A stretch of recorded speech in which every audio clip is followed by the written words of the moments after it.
Hi and welcome to the spring episode of Spotlight on UNBC. My name is Rob Van Adderkom.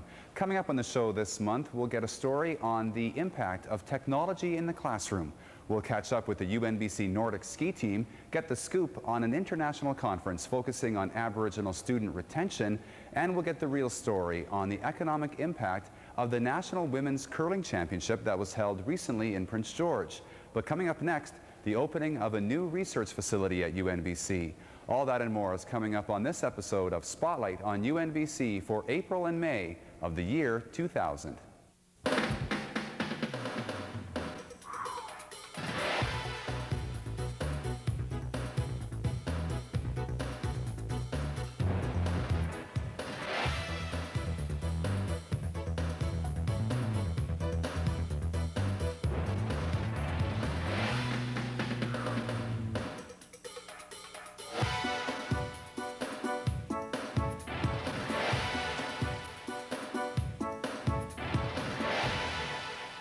The much anticipated opening of the I.K. Barber Enhanced Forestry Lab was held in March.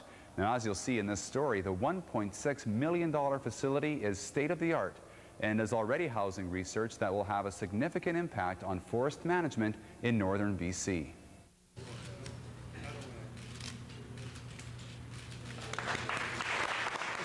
The ribbon cutting involved reps from the funding agencies, including Forest Renewal BC, the Canada Foundation for Innovation, and the BC Knowledge Development Fund. The lead contribution of $500,000 was committed nearly 2 years ago by Slocan Chairman Ike Barber. We have to get back to the fundamentals of replacing our forest in a better form that we have found it in. And therefore, coined the words, we have to grow trees better and faster. And that's the focus of this laboratory. And I want to enshrine those words very clearly. And all the work that goes on, I would hope, on into the future, those focused words will not be lost. Put it to you another way. If they get lost, I want my money back. People who are actually operational in the field, they have to make decisions. After harvesting, what do you plant? Where do you plant it? How do you plant it? When do you plant it? With what else do you plant it? To maximize the growth rate, bigger, better trees faster. That's the objective. So how do you do that? That's the question. And in the past, people have used their experience sort of by guess and by trial and by error. What this facility will enable is a detailed and very quantitative, a very precise approach to asking the question, what will work best in certain places? 2 UNBC students are trying to answer that question. They already have research projects in the new lab. Forestry student Susan Nicolak has a trial project underway, looking at the impacts of the spruce leader weevil. Well, this insect is really important to the forest industry here because it attacks plantations that have been planted in reforested area. And so it needs to be studied because a lot of the reforested areas are being attacked by this weevil, which is the spruce leader weevil. And it's diminishing the investment that's been put into the plantations. The insect itself attacks the leader of the tree, hence the name spruce leader weevil, and it causes the tree to become deformed. It grows up in a forked shape, so the lumber may not in the future be able to be harvested for timber, so it affects it that way and reduces the quality of the wood itself. In this part of the trial, I'm looking at 4 different kinds of damage that I might be using in my field season, and I'll know the results probably within the next month or month and a half. And I've used some wire here to cut off the transport of photosynthates to the top of the leader, which essentially is mimicking weevil damage. And so I've used wire, and I've used decapitation in some cases, and a different kind of wire, and a bit of girdling with a knife. So I have 4 kinds of damage and then a control which has no damage. So this is what the tree would look like if the weevil did not attack. And on this side of the trial is the pots that actually have weevils on them. So I'm going to look at how actual damage compares to simulated damage. And then I'm going to utilize the results of this in my field season. Even though the mountain pine beetle is currently getting all the attention in the local media, the spruce leader weevil is a major concern for industry. The structure of the UNBC Forestry Lab makes it possible to introduce insects for research purposes, and that is simply not an option in other greenhouses. Meanwhile, graduate student Kirsten Campbell is in another part of the lab, assessing the usefulness of birch trees as slope stabilizers. I am looking at the root strength of the paper birch trees to try and determine if they can be used for environmental restoration on failing slopes or slopes that perhaps may possibly fail.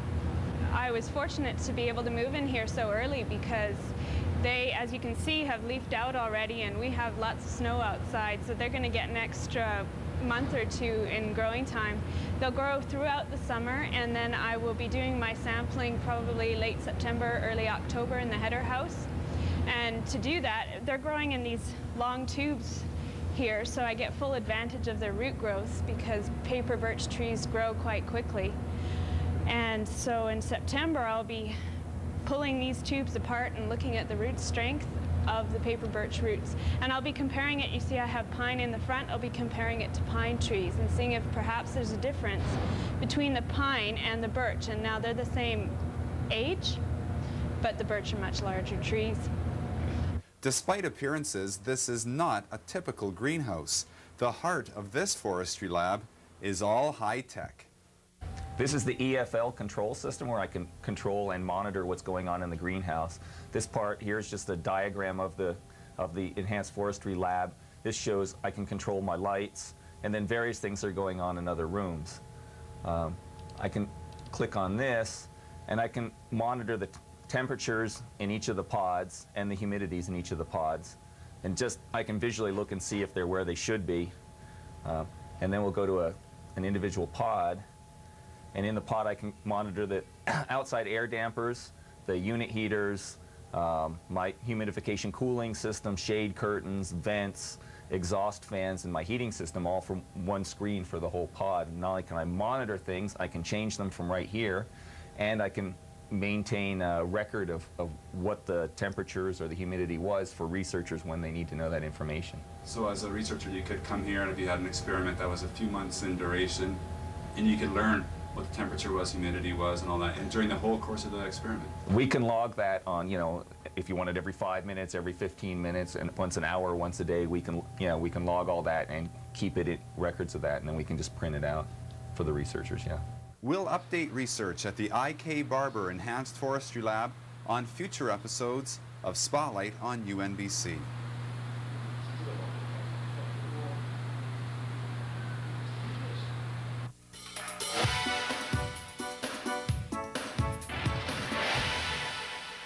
When the high-profile Scott Tournament of Hearts came to Prince George recently, many were quick to illustrate the event's impact on the city and the region. That's exactly what a UNBC student was interested in finding out. Amanda Cole was at the arena every day conducting a survey on the economic impact of the National Women's Curling Championship. This image was seen nationwide, and there certainly was a lot of excitement in Prince George during the Scott Tournament of Hearts. But besides the national media attention, the event brought hundreds of visitors to Prince George. I'm doing an economic impact assessment of the Scott Tournament of Hearts based on the non-resident visitors coming to the event. This includes spectators, sponsors, media, and the competitors. Of course, the competitors came from all across Canada, but so did the spectators. Hi there, I'm from the University of Northern British Columbia, and I'm doing an economic impact survey of the Scott Tournament of Hearts. Can I ask you a quick question? Sure you can. Are you a resident? No. Okay, can I give you this survey to fill out? It'll take about 10 minutes, and you can do it throughout the game. Maybe if you need a break during the fifth, come and visit us at that UNBC booth right over there. Sure. And we'll have a UNBC pin like that for you. The survey starts off asking how long people are, if this is the first Scott they've ever been to, and then I move into how long they're staying in Prince George.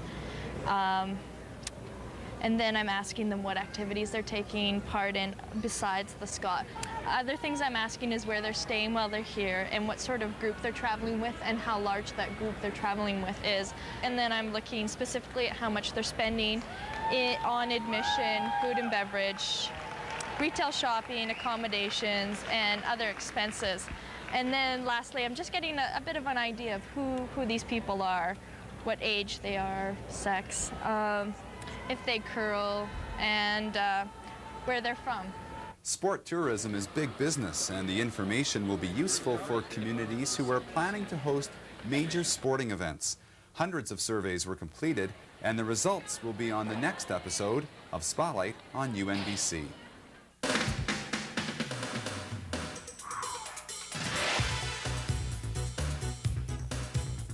An interest in simply recording the histories of ordinary people in northern BC has earned a UNBC student a prestigious Local History Award.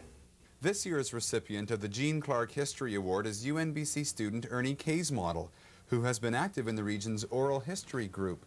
Oral history involves interviewing longtime residents of the area, recording them, transcribing their stories, and then making their memories broadly available. If you take the time to sit down and listen to somebody who's lived in this area for 50 or 60 or 70 years, and they start telling you the stories, things come out about people's lives, things they may have forgotten, or things that they don't think are important, and yet they're wonderfully rich human stories. Back in 1996, Ernie got his first taste of local history when he took a UNBC course in Barkerville. Now, that sparked an interest for those who search for gold in the less famous parts of northern BC. His investigation put him in contact with people who still use their gold pans along the Willow River in central BC. There was no mention of it in the regular history of, say, the Caribou Gold Rush. But once you started looking, it turns out that they've been on this river looking for gold for the last 130 years. The problem with the Willow River is that they never found gold in the huge quantities that they did in the creeks up around, say, Barkerville and Wells. So we never had the big finds, the flashy paydays, or the crowds of people coming down here. What you've really had is 130 years of individuals coming along, doing little bits of placer mining where they could make a few days' pay. It's always interesting to go into something that nobody's really looked at before. The history of the Willow River, certainly the lower portion of it, has virtually been unlooked at. The opportunity to go and do research on something that nobody has looked at, of course, is a wonderful opportunity. The Willow River and the people who look for gold here are of special interest to Ernie, but he'll be the first to say there are interesting stories all over northern BC. There's a richness in this country here. My particular favorite is, of course, stories about mining and the miners and the people who worked up and down the Willow River. But if you want to mine for gold, it's in the stories of the people that lived and developed this area. It's full of it.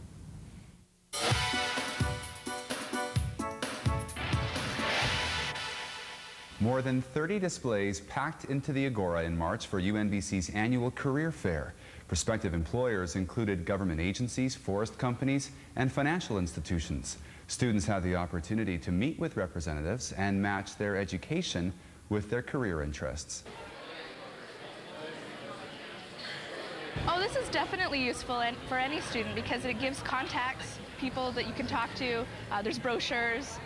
After university, employment is the big thing that everyone is concerned about, but sometimes you feel like there's no place in the work field for you after you graduate, so you kind of have to get your foot in the door. This is very useful because there's lots of options and the different kinds of jobs that you can go into. You don't necessarily have to major in a certain field to go into that certain job. Good prospects for employment are some of the benefits of membership in the Golden Key National Honor Society, an international organization recognizing academic achievement. Only top students are allowed in, and UNBC has Canada's newest chapter. Jana Patenaude is the group's local founding president. I think it's definitely a way of making you a better student and for sort of opening doors for you. It's sort of been proven time and time again that if you're actually recognized for doing well, you will continue to strive to do well. If you keep doing something and nobody recognizes you for it, you sort of give up. By continually recognizing the students for the hard work that they're doing, we're helping them keep on going and knowing that this is worthwhile. And in terms of opening doors, like I said, we have corporations that will actively recruit Golden Key members, as well as just the networking with chapters all over North America and some in Europe and Australia. There's an excellent opportunity to network with other students, other faculty. If you want to get into graduate work, we have honorary members like around the world that may be doing something in a field that you're interested in. It's a way of sort of connecting with these people. It gives you sort of a common ground to work from. In October and January, UNBC hosted national and provincial conferences on rural health, and reports from those conferences are now available on the World Wide Web. The website includes the recommendations from the National Summit, a summary of the provincial event, and an outline of UNBC research on rural health. The page is accessible at www.unbc.ca/ruralhealth. One of UNBC's most popular public events ever took place earlier this semester when the university hosted a public debate on the existence of God. The debate pitted UNBC professor Alex Michaelis against Michael Horner of Trinity Western University in Langley. The Canfor Theatre was packed with about 350 people, and as many as 200 were turned away. Another large public event will be happening at the end of April when UNBC will host the first international conference on how better to keep Aboriginal students in post-secondary education. The Year 2000 Retain Conference will include themes on recruitment, student services, and access. The success rate of Aboriginal students in BC, for example, is about 33% compared to 76% of non-Aboriginal students that are finishing high school. So in our area here in the Vanderhoof, Fort St. James area, their rate is lower. It's only 22% of Aboriginal students are finishing high school. So retention is a big issue. A lot of them aren't completing high school, and what we have to get out and let people know and become aware of is that you need to have education is very important to you and to your community, and just trying to turn around those statistics. Registration for the April conference is now underway. A key component is a youth day to reach students directly. UNBC has a unique program to help rural and First Nation students adjust to university. Many of them recognize the importance of education for them and their communities.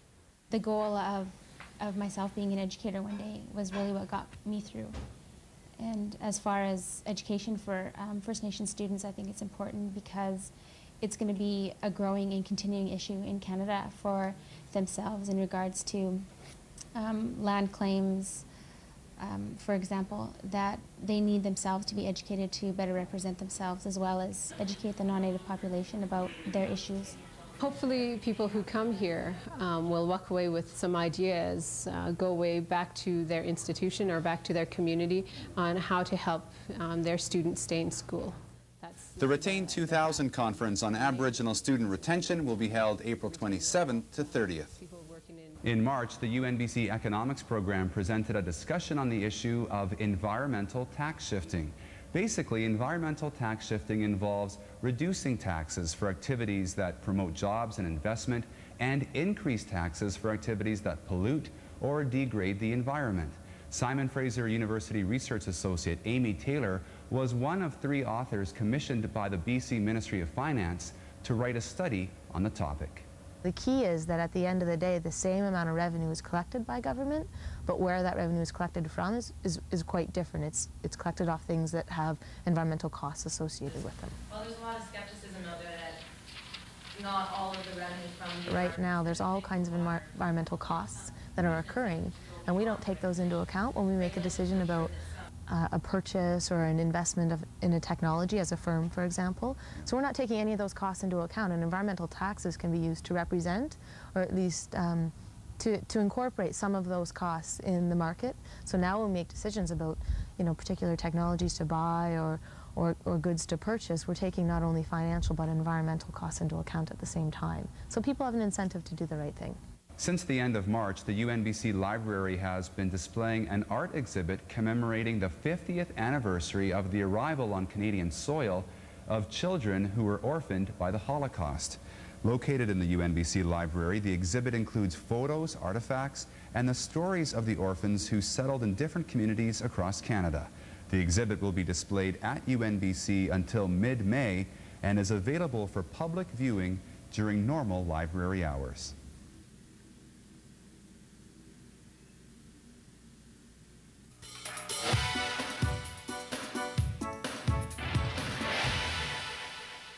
UNBC currently has just over 1,000 alumni, and by the end of May, that number will grow to about 1,700.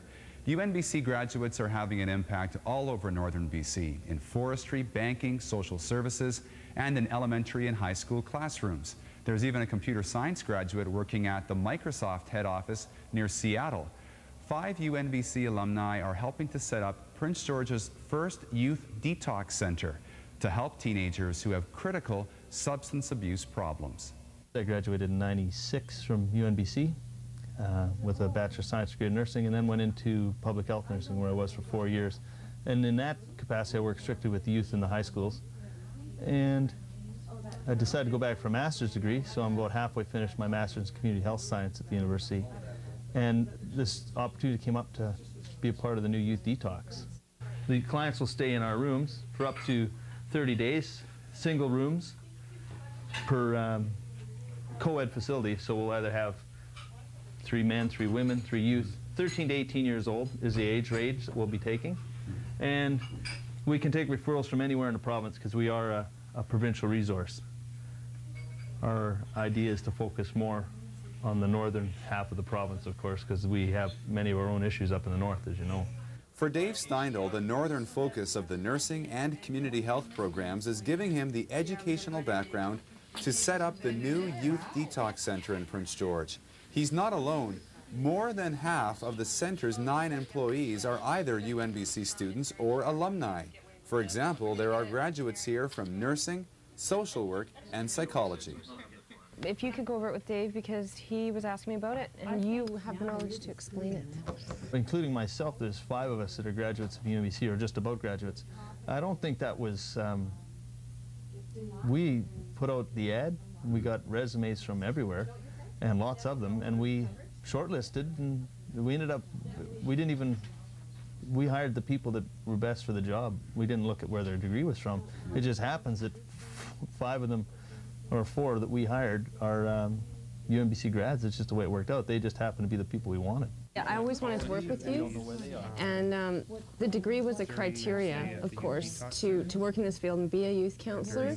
But in addition to that, I learned a lot of skills through that degree program that were necessary to work with youth and do some of the counseling and conflict resolution, anger management, all the different things that we do here with the kids. Without the degree, I wouldn't be here, that's for sure.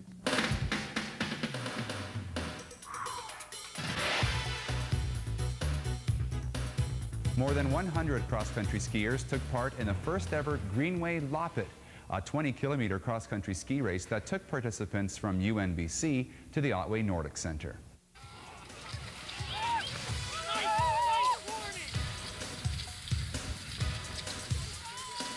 Starting right in front of UNBC and overlooking the city, the racers quickly made their way to the Cranbrook Hill Greenway, a relatively new trail that connects UNBC with Forests for the World and the Otway Nordic Center.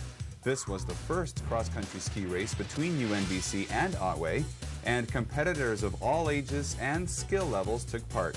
Out at Otway, 2 UNBC racers finished in the top 5. Way to go, guys!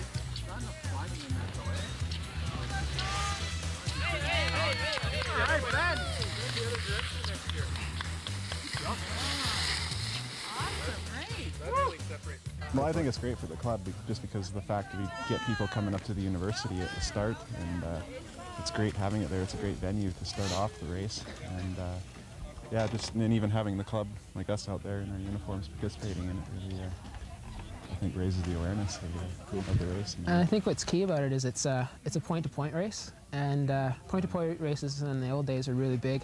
You'd get in Europe you get like a few 100,000 people come out and race on a point-to-point race, but here they sort of died off, and it's really too bad because they're a lot of fun. You don't see the same scenery over and over again. You get to see something new. So I think it's going to bring back a lot of people. And so it's something different not only for the university, but it's something different for cross-country skiing in general.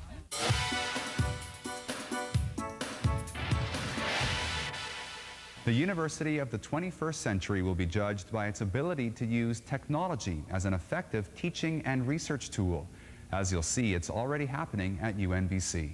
Recently, BC Gas was recognized for a $50,000 contribution to enhance the use of technology for teaching. UNBC has a number of courses that use the web for course materials, and those courses had about 1,000 registrations last semester. We know that to compete in a global market and to be successful, it's imperative that we provide our students, the leaders of tomorrow, with the necessary tools to learn. And that's why we're particularly proud to assist you in enhancing the delivery of courses throughout Northern British Columbia and to prepare Northern BC students for the technology of tomorrow. Tomorrow is also today. The Educational Media Services Department at UNBC has seen its usage rise more than 600% in the past 2 years, as both students and professors become more interested in using multimedia in the classroom. You're taking information from a library, for example, out of a book, and you traditionally would write an essay, for example, previously, or a paper. Now, instead of writing a paper, you're finding that students are taking the information they've learned in the textbooks and making a video out of it and presenting their facts on video, whether they read it or act it out or take the cameras in the field, whatever it comes down to. And a visual impact is much greater than, say, a written impact. It's happening in all disciplines. Catherine Denning teaches a class called Archaeology in a Digital Age. It's no longer all about digging in the dirt. There are thousands of websites on ancient history, and students in her class explore the impact of technology on archaeology. A team of archaeologists went to Belize to study some Mayan ruins, and they had an interactive relationship basically with students all over the United States, where they were logging in every day via satellite to their email. The students were asking them questions, and at the end of the day they would take a vote and ask the students where they wanted them to dig next. And they would. And so the students were following the progress of this excavation. It's like the way it was before, where, say, 10 years ago, if you had a computer, you were lucky. Or maybe that's 10 years is probably maybe a little too soon. Maybe, let's say, 15 years ago, if you had a computer, you're one of the lucky ones. And if you handed in something on a printed computer paper, you were, thought of as, oh, wow, this is really something. And we're at the stage now where this type of technology is there, that I'd say in another 5 to 7 years, if you aren't handing stuff in that is visually stimulating, if you will, that it's not going to get the marks as it would normally.